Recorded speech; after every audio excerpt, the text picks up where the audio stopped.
Lumantad na po ang 8 pulis Maynila na inakusahang ng hulidap sa isang Pakistani. Wala raw katotohanan ang bintang sa kanila at saksi si JP Soriano.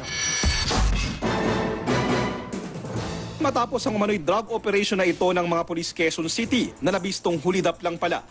8 pulis Maynila naman ang inaakusahang umaresto sa isang Pakistani para kikilan umano ng 100,000 piso.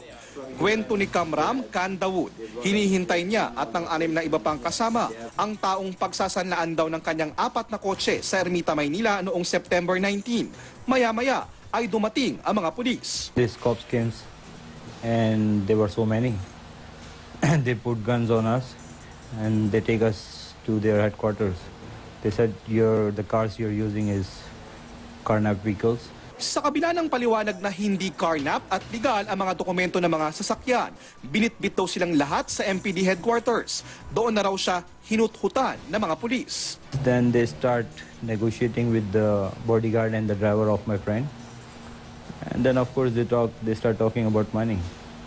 They start with 300,000 pesos.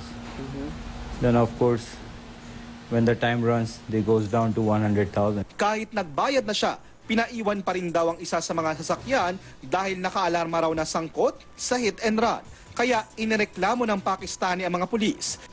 Idinawit din niya sa reklamo ang isang Bernardo Yakat dahil sa hinalang kasabwat ng mga pulis. Isa si Yakat sa 6 niyang kasama na kumumbinsi sa kanyang magbayad at nagtila negosyador pero hindi na matuntun ngayon. Tinanggal na sa kanilang pwesto ang 8 pulis na miyembro ng Anti-Carnapping and Hijacking Unit, kabilang ang hepe nilang si Police Senior Inspector Romel Heneblazo. Todo tanggi naman sa mga bintang, si Heneblazo. Yung pong aming operasyon na ginawa is legal, no? Wala ko kami tinago dyan. Nakumpirma raw nila sa LTO na nakaalarma ang isa sa sasakyan ni Dawood. Ipinakita rin niya ang litrato umano ng complainant ng hit and run na kinasangkutan daw ng isa sa mga kotse. Nilinaw rin ni Heneblazo na 7 lang sila sa operasyon at nadamay lang ang isa pang isinama sa reklamo. Yung mga tao ko na alam ko naman talagang nagtatrabaho. Nagtatrabaho ng maayos.